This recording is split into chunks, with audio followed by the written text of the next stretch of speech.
Olá, meus nobres! Hoje vamos conhecer a cidade que é vista como a Europa das Américas. O local que supostamente é mais europeu do que a própria Europa e um exemplo de planejamento e urbanismo para os países vizinhos. Buenos Aires, na verdade, são duas coisas. É uma cidade autônoma, que é a capital da Argentina, eles chamam aqui de Caba, e também uma província, que na verdade não inclui a Buenos Aires capital. Caba, ela é independente e a província Buenos Aires é separada. A capital de Buenos Aires, província, é La Plata. É meio confuso, mas fazendo assim uma analogia com o Brasil, Caba é como se fosse o Distrito Federal, a província Buenos Aires fica ao redor, que nem Goiás, e La Plata seria Goiânia. Então aqui eu vou falar de Caba, a cidade autônoma. No mapa dá para ver que ela é bem pequena em relação à província inteira, mas já tem aí cerca de 3 milhões e 100 mil habitantes. Aqui é a região mais rica do país, a que tem mais investimentos públicos e privados, que concentra as principais indústrias, o turismo e, consequentemente, com as melhores oportunidades também, os maiores salários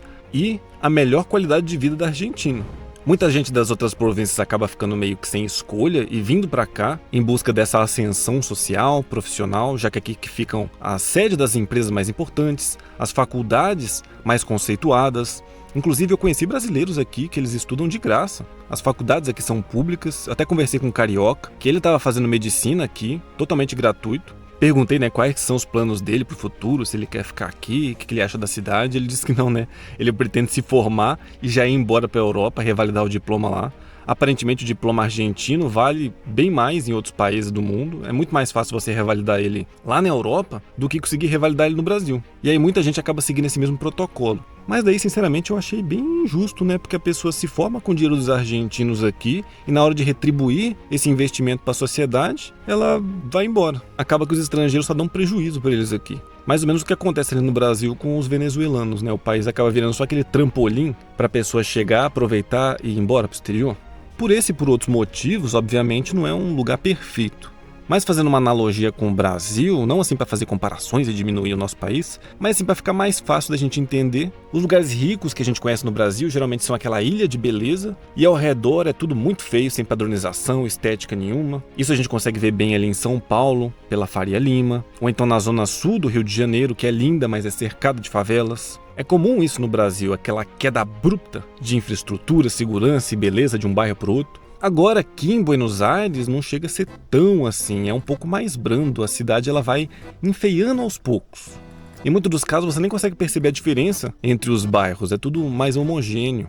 A cidade inteira segue um padrão de beleza e de arquitetura que meio que se conversa entre si. A arquitetura, de maneira geral, ela puxa um pouquinho ali pro colonial espanhol e pro francês. Assim, não tem muito a ver, mas é porque a aristocracia que construiu esses prédios todos viajava muito para a França, eram todos admiradores da cultura francesa e acabou que eles trouxeram os arquitetos de lá para cá e pedindo para eles fazer essas casas deles aqui, tudo nesse estilo clássico. Essas construções que a gente vê aqui, então, são vestígios dessa era de ouro que a Argentina teve ali entre 1850 e 1930, que infelizmente depois acabou aí, com várias ditaduras, uma atrás da outra, até chegar ao regime militar ali de 1976, que aí sumiram várias pessoas. De acordo com os registros oficiais, mais de 30 mil pessoas desapareceram e só foi acabar em 1982. Se a gente parar pra pensar, é bizarramente parecida com a nossa história aqui, Como é que pode países diferentes ter uma história e uma sucessão de eventos tão parecida, Se olhar nas fotos como que era a Argentina em 1930, no auge dela, era tudo muito perfeitinho, padronizado. Chega até a ser meio estranho olhando assim, nem parece o nosso mundo, parece uma realidade alternativa. Como que tudo era diferente. Eles tinham aquela visão de criar cidades majestosas. Isso não só aqui, era global. Até o Brasil, nessa época, era completamente diferente. Infelizmente, sempre quando dizem assim,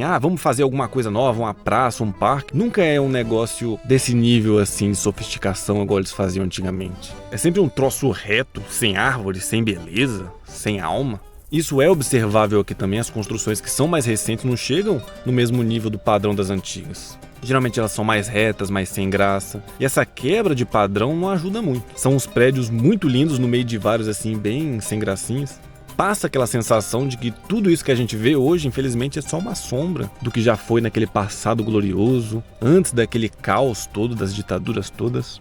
Mas desde o início a gente percebe que a cidade foi muito bem projetada, com os padrões mais elevados conhecidos na época. As ruas bem largas, fiação subterrânea, a altura dos prédios todas padronizadas. Então você olhando aqui de baixo, você sente esse capricho, esse amor todo na concepção, na criação dela. Não é que nem Balneário Camboriú, por exemplo, que cada prédio tem uma altura diferente. O limite máximo é só o suficiente para não bater na lua. Como todos os prédios têm essa altura limitada, a cidade acaba que também não fica tão saturada. Não vão ter tantas pessoas assim no mesmo metro quadrado. Mas as regiões que são mais novas não seguem esse padrão, né? Que nem Porto Madeiro, por exemplo, já tem prédios que chegam a 240 metros de altura. Então é como se fosse a balneário deles aqui. As ruas são todas muito bem projetadas, chegando até as avenidas mais largas do mundo. E elas são cheias de máquinas subterrâneas, metrôs, drenagem. E olhando de cima, com um drone aqui, você vê que a cidade não é lá muito bonita. Cheia de tubos, antenas, ar-condicionado, passa aquele ar meio cyberpunk. Ela é bonita quando você está admirando ela do chão. A princípio eu fiquei meio receoso de andar aqui pelas ruas e filmar, porque passando pelos outros estados, todo mundo fala muito mal aqui de Caba.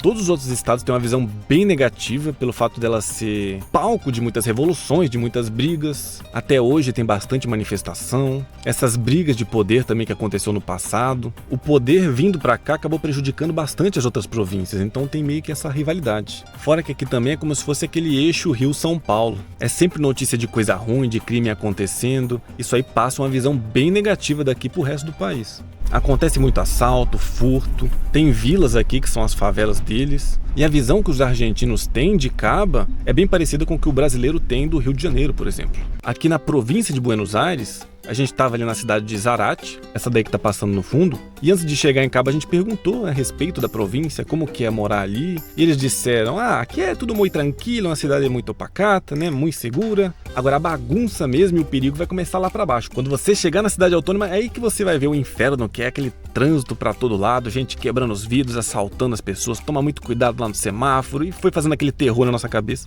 E realmente você andando por essas outras cidades da Argentina, elas são muito tranquilas. Essa cidade aqui, ela tem 100 mil habitantes e tem esse clima bem de interior. É bem bonitinho as casas, tudo muito arborizado, bem cuidado. A Argentina lá dentro tem muita cidade bonita aí. Então, depois de sair dessas cidades todas mais interioranas e chegar na capital, deu aquele baque, aquele receio. E dá pra ver sim que realmente existem furtos pela cidade, vários turistas reclamam da insegurança, tem muito morador de rua que fica abordando as pessoas. Inclusive a gente se preparou. Eu coloquei cordões nos celulares, né? Comprei um cordão, fiz um buraco aqui com a furadeira, passei por dentro. Quero ver me roubar agora. Porque imagina alguém passa, leva e ir embora, eu fico aqui sem GPS, sem banco, sem nada. Como é que eu vou voltar pro Brasil?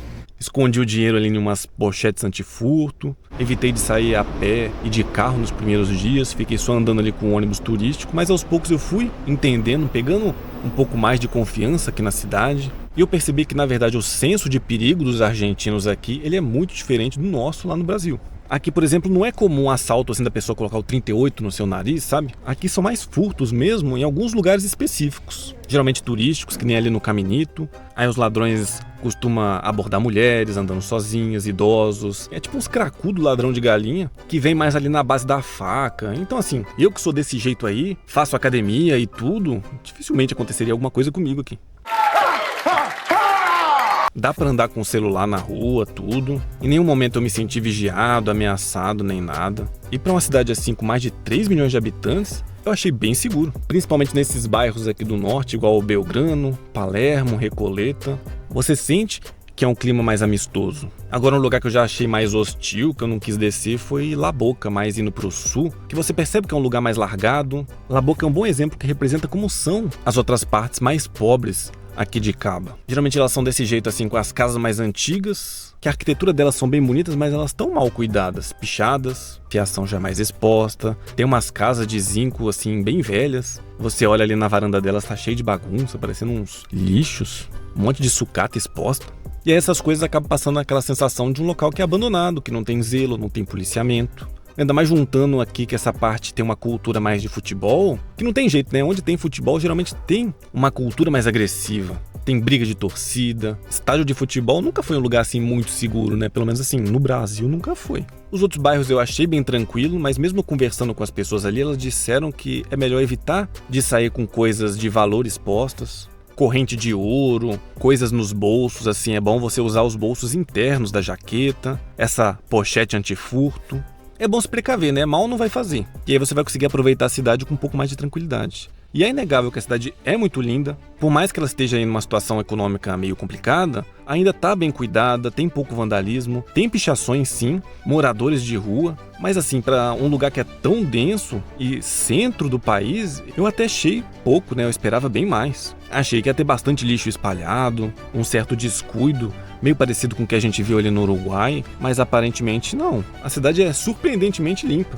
A arquitetura então é de cair o queixo. Para quem gosta de beleza, eu não conheço nenhum outro local que tenha tantas esculturas, palácios, esses prédios clássicos que ao mesmo tempo são majestosos e fofinhos. Tudo adornados ali, é a coisa mais linda. Eles têm muitos detalhes, são muito charmosos, têm umas ornamentações muito diferentes do que a gente está acostumado. Dá até torcicolo de tanto você ficar olhando para cima e admirado, olhando tudo. A cidade é toda bem arborizada também, ela é meio que integrada com essa jardinagem, e agora que está mais frio, as árvores elas acabam ficando mais secas, e é bom porque a gente sente mais esse calor do sol, fica mais agradável de se andar por aqui. E eu imagino que no verão elas já estejam bem cheias e acaba fazendo sombra, protegendo as pessoas do calor. Eu não sei se isso daí foi uma escolha de árvores proposital, mas se o cara pensou tudo isso, ele realmente é um gênio. A cidade tem muitas praças, muitos parques, para todo lado que você vai tem algum parque aqui, e as pessoas têm essa cultura de sair bem mais. A cultura ela é muito mais viva, de mais movimento, mais interação social. Você vai ver muitos grupos conversando, pessoas aglomeradas praticando algum esporte, dançando, e é bonito de ver isso. Passa aquele sentimento de que a vida é bela, sabe?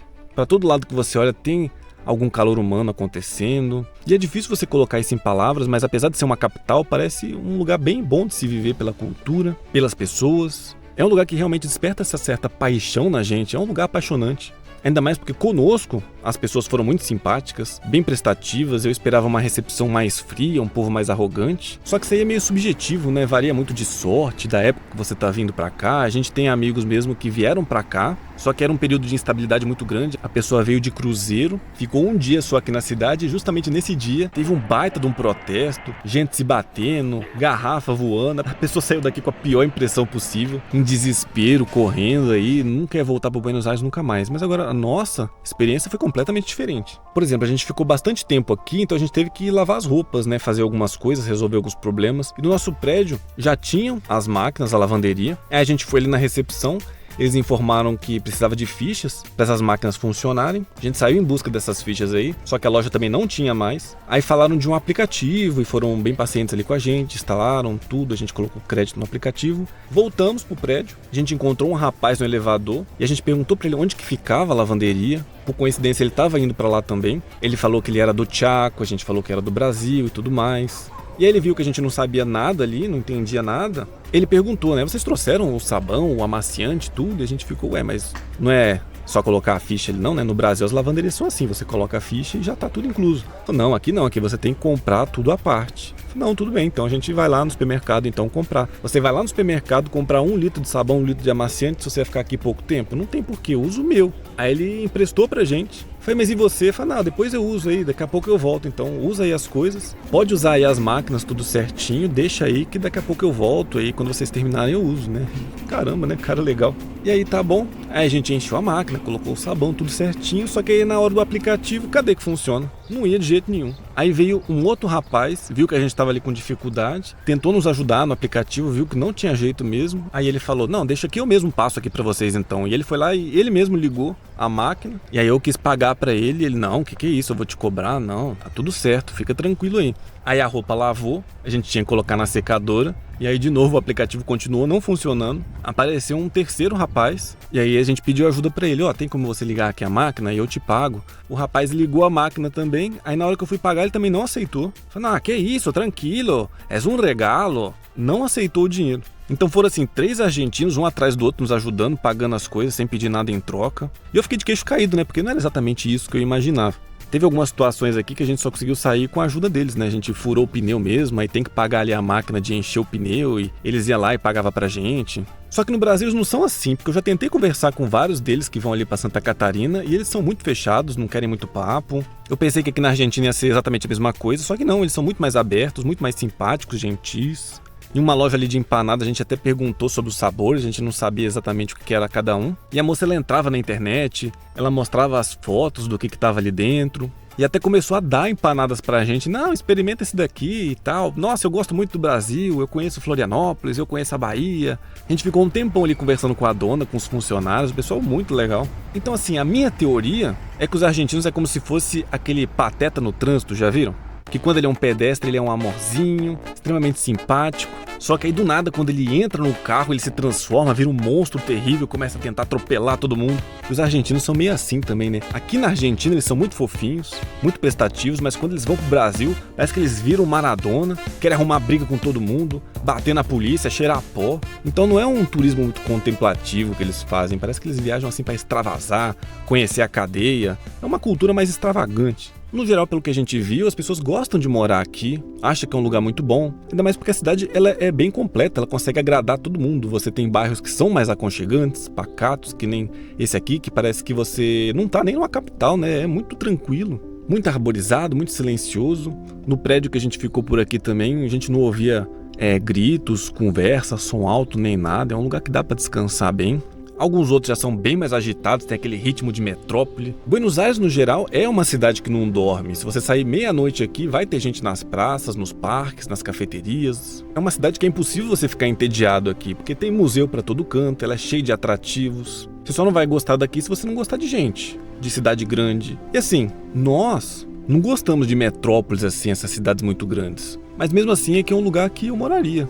Nesses bairros mais tranquilos assim. Seria interessante passar um tempo aqui e ver com mais profundidade quais que seriam os pontos negativos, os pontos positivos, mas conversando com quem já mora aqui bastante tempo, a maior reclamação atual é o custo de vida. É uma cidade cara, e assim, varia, claro, né, de local para local, mas no local que é turístico, tudo custa o dobro. E aí quem vem para cá e acaba ficando só neles, tem uma noção meio deslocada da realidade. Não adianta você vir aqui e ficar só indo em restaurante turístico, nesses bairros famosos, que você não vai ter uma visão ampla da realidade. A Argentina, no geral, sofre muito com falta de oportunidades. Os salários são bons, mas é difícil você conseguir emprego aqui. Nem com diploma é muito fácil. E os salários variam bastante também, vão de 600 mil até 1,5 milhão, que eles chamam aqui de um palo e medio. No importa lo que hayamos estudiado y no importa de lo que trabajemos, estamos alrededor de lo mismo. Palo 6, palo 5, palo 4, palo 3. ¿Sos administrativo? 1,5 milhão.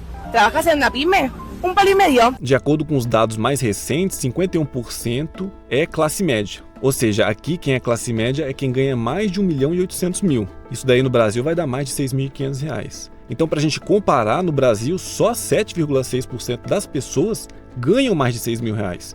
Então, se a gente pegar os marcadores da Argentina e colocar no Brasil, 92% da população brasileira seria considerada pobre.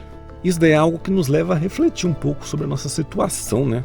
Mas é claro que isso aí também são números divulgados pelo próprio governo, né? Ninguém garante que eles estão perfeitamente corretos. Geralmente o governo vai torcendo as estatísticas que nem uma roupa molhada ali até começar a escorrer o dado que eles queriam. Então, andando aqui pela Argentina e pelo Brasil, eu não acho que a Argentina é tão rica quanto está sendo dito e também nem que o Brasil é tão pobre. É alguma coisa mais no meio desses dois aí. Mas o que eu ouvi até agora é que aqui é sim um país mais equilibrado, um pouco menos dividido, os ricos não são tão ricos e nem a população em geral é tão pobre. Os valores dos produtos aqui são sim um pouco mais altos. Se você olhar aí, esse daí é um panfleto de um maiorista. Maioristas são os atacadões daqui. Hoje, no momento que eu tô gravando esse vídeo, R$1 tá valendo 270 pesos. Então o leite ali embaixo vai estar custando mais ou menos uns R$6,85. O papel higiênico vai estar aí na faixa de uns R$10. Uma farinha de trigo uns R$2,50. O arroz de 5 quilos, mais ou menos uns R$29. Eu virei locutor do supermercado agora, né? O gerente enlouqueceu. Café La Morenita de 500 gramas, apenas R$35. Venha para o Atacadão você também. Então, os salários são mais altos sim, só que os valores também são maiores. Mas uma coisa que tem que ser dita, que eu percebi aqui, é que os produtos são de mais qualidade. Se você pegar um doce de leite aqui, ele é um doce de leite de primeira mesmo, não é um sabor doce de leite. Um iogurte, ele é um iogurte de verdade, não é uma bebida láctea. Então no Brasil a gente tem uns produtos que são mais baratos, mas geralmente eles são mais ruins. Claro que no Brasil também tem produtos excelentes nos mercados, mas eles vão acabar custando muito próximo dos valores que a gente está vendo aqui. Os aluguéis também são mais altos, os valores médios são esses daí que está aparecendo, então os mais baratos são ali na parte sul, mais descuidada, 600 mil, que vai dar aí uns R$2.500, e em Porto Madeiro, que é um lugar bem exclusivo, vai passar dos R$1,5 milhão fácil, mais de 5 mil, 6 mil reais. Só que Porto Madeiro realmente é um lugar sensacional, parece primeiro mundo, tudo muito bem cuidado, novo, arborizado. Eu nem achei tão caro assim pro nível da infraestrutura que existe aqui. Umas pistas, tudo um tapete, as calçadas impecáveis, segurança. Se você comparar lá com o Brasil, em Balneário Camboriú, os preços também estão por aí. E um bairro simples de Itapema já está custando esse valor. Com a diferença de que no Brasil, essas regiões que são caras não tem o mínimo, né, que nem esgoto, por exemplo. Mas isso no geral acontece porque tanto Porto Madeiro como Itapema, Balneário são cidades que é mais para investidores, digamos assim. É como se fosse um banco de concreto, ali um lugar que acaba sendo inflacionado por causa de dinheiro ilegal, lavagem, essas coisas. Indo para o outro extremo, quem não consegue bons cargos fica ali mais pelo emprego informal, acaba sendo empurrado ou para cidades de fronteira do Brasil ou para as vilas argentinas. Eu vi muitos argentinos trabalhando no Rio Grande do Sul, em Santa Catarina, porque no Brasil, de maneira geral, tem bastante emprego, falta gente para trabalhar, só que o salário é bem ruim, né? Aqui já é o contrário, o salário é bom, só que falta emprego. E aí as pessoas que têm que viver informal ou em subempregos acabam indo para essas vilas, que são as favelas deles aqui. Alguns lugares são bem feios, né? Tem uma aparência mais hostil, uns lugares meio tenebrosos, e a chance de levar uma facada aqui é real. Existe um certo esforço da administração de tentar organizar esses locais. Dá pra ver as pessoas pintando as casas, tentando dar um ar mais turístico, menos hostil, mas sinceramente eu não aconselho ninguém andar por esses locais não. Geralmente lugares assim que parecem perigosos, são perigosos. Não é a maioria dos portenhos que vive aqui, a estimativa é de mais ou menos uns 7 a 10%. Só que assim, 10% de 3 milhões é muita coisa, né? Vai ser mais ou menos 300 mil pessoas vivendo assim. E outra informação que sempre passam é de que a maioria das pessoas que vivem nessas vilas são de fora, ali do Paraguai, Bolívia, Peru, Chile, até da Nigéria. Outra reclamação deles aqui também é a questão da administração política. Buenos Aires, ela é mais polarizada que o resto do país. Aqui a rejeição ao Milei é bem maior. Não chega a ser que nem no Brasil, né? Que toda conversa sempre acaba num... E as joias? E o INSS? Eles não enxergam os políticos aqui como se fossem uns salvadores, é mais como administradores normais. Nesse atual, por exemplo, eles conseguem elogiar as coisas boas e criticar as ruins. Elogiam o fato de ter melhorado a inflação, diminuído alguns gastos públicos, a eficiência estatal aparentemente melhorou, mas criticam que o custo de vida subiu, quem é funcionário público reclama porque agora o salário está menor, e de maneira geral eles acabam temendo um pouco pelo futuro, porque eles veem Milei como se fosse um traidor, né, que está vendendo o país aos poucos aí para os estrangeiros. Teve protestos aqui sobre o que está acontecendo lá na Patagônia, mas infelizmente isso é um assunto meio delicado, né, que eu não posso entrar muito em detalhes, porque tem religião no meio, mas digamos assim que a Argentina é como se fosse um país cristão e o Milei, ele é anticristão. E ele está passando controles e as postas aqui para países não cristãos. Querendo ou não, a posição do presidente nesses casos aí acaba sendo política também, porque mostra com quais ideologias e com qual lado do mundo ele vai fazer alianças. Ele até revogou a lei de terras aí para facilitar a venda de propriedades estratégicas para estrangeiros. Então, fazendo uma analogia, é como se do nada aparecesse um candidato que não é cristão, né? O Brasil sendo um país cristão, e do nada vem um presidente que é muçulmano. E aí começasse a acontecer uns incêndios criminosos lá na Amazônia. E ao invés do presidente proteger, ele começa a fazer leis para facilitar a venda daquelas terras lá, bem mais baratas, para os estrangeiros. Isso daí sem licitação, sem apoio popular nenhum. E aí de repente começa a aparecer um monte de árabe comprar lá as terras queimadas da Amazônia. Você acha que os brasileiros não iam começar a se questionar, ia começar a reclamar que tem alguma coisa errada? O que será que estão tentando fazer? Será que vão fazer uma Dubai na Amazônia? Ia ter protestos e tudo. Muitas pessoas aqui estão protestando por causa dos incêndios que vem acontecendo no sul da Argentina, Chile. Então é mais ou menos isso que está acontecendo aqui na Argentina. Mas essa parte aí da Patagônia, infelizmente, vai ficar de dever de casa aí para vocês. Aqui na frente do Congresso já tem tantas manifestações que eles deixam até a barricada ali já. Então chega a ser um negócio meio esquisito. Inclusive, atualizando vocês enquanto eu estava fazendo o vídeo, tem esse negócio aí da nova reforma trabalhista que estão aprovando, a população está se revoltando. A jornada de horas deles ainda continua sendo 48 horas semanais, só que vai ter agora esse sistema de que a pessoa pode trabalhar 12 horas num dia e 4 no outro se ela quiser, ela consegue negociar. E as férias de 30 dias podem ser fracionadas ao longo do ano. Então as leis deles serão um pouco menos rígidas. E eu vi muita gente falando que a Argentina vai acabar, vai ficar muito pior do que o Brasil, que se entrasse um Milei no Brasil ia acontecer a mesma coisa, ia tirar todos os direitos. Agora vão trabalhar 12 horas por dia, as férias de 30 dias acabaram. Mas eu não sei em que mundo que essas pessoas vivem, mas no meu trabalho já é desse jeito aí. Inclusive, eu só consigo fazer esses vídeos pra vocês porque a gente fraciona as férias e pega banco de horas antes de viajar. E antes, na Argentina, isso não era permitido. No Brasil, a gente já teve essa flexibilização lá em 2017 com Michel Temer. Então, se entrar um Milei, ele não vai fazer porque a gente já vive assim, a gente já tá desse jeito aí. A Argentina que tá passando por um processo de brasilização. Agora, se isso é bom ou ruim, vai da opinião de vocês. E vale a pena visitar Buenos Aires? Eu acho interessante de ver aqui que os argentinos vão muito pro Brasil, ainda mais porque é um país que é muito diferente do deles, né? O Uruguai, ele tem uma cultura já que é bem próxima, eles falam o mesmo idioma, a arquitetura é espanhola também. Olha o tamanho das construções, é tipo meio Buenos Aires, aquele prédio ali, né? É, só que lá tá conservado, tá bonito, né? Que tá acabado. Aqui parece uma mini Buenos Aires depois do apocalipse. Então tudo acaba sendo muito parecido, né? Pra eles ir pro Chile, pro Paraguai, é tipo a gente trocar de estado ali dentro do Brasil, não muda muito. E eu penso exatamente a mesma coisa quanto a eles. É um país que é muito diferente do nosso, é extremamente importante na América Latina, é um outro idioma, uma outra cultura, uma arquitetura que é baseada na Espanha colonial, enquanto a nossa já é mais baseada em Portugal. É uma das cidades mais bem projetadas, não só das Américas, como do mundo inteiro. Os asfaltos tudo sem buracos, as calçadas boas, a cidade inteira ela é muito plana, ela é excelente para se andar, para passear aqui pelos parques, praças. Enquanto muitas das nossas lá são cheias de subidas e descidas. Então a geografia das cidades brasileiras elas são diferentes e acaba exigindo uma organização diferente. Muitos dos casos é meio até aleatório, né? Cada rua vai para um lado completamente diferente, maluco. E aqui acaba sendo interessante você observar essa diferença. Como que é uma cidade toda plana, toda quadradinha.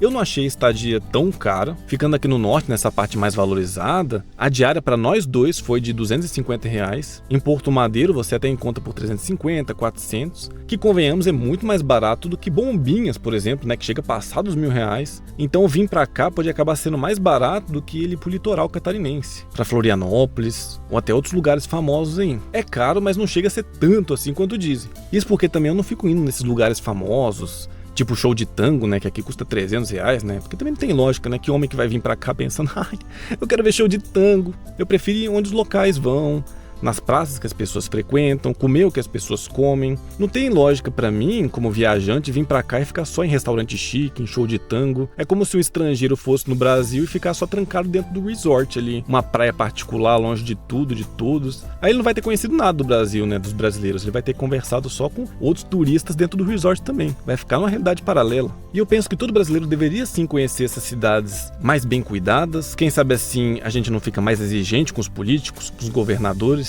e até com os outros destinos turísticos aí. Parar de se acostumar e aceitar sempre o mínimo, começar a ter uma visão mais crítica, observar mais o desleixo e a ineficiência de onde você mora e até de regiões bem famosas aí que acabam cobrando muito caro em troca de trânsito, desorganização e insegurança. É bom a gente conhecer uma cidade turística internacional. A todos que me acompanharam até aqui, encerro minhas palavras agradecendo profundamente vosso tempo e atenção. Presto honroso reconhecimento aos membros e apoiadores deste canal e peço, gentilmente, um pouco de paciência, pois vídeos dessa natureza costumam demandar mais tempo que o usual. Talvez a próxima obra leve um período adicional para ser forjada. Presto ainda reverência redobrada a todos os nobres que compartilham vossas experiências neste logradouro aqui abaixo. Desejo-vos o melhor das fortunas e os aguardo no próximo vídeo. Até!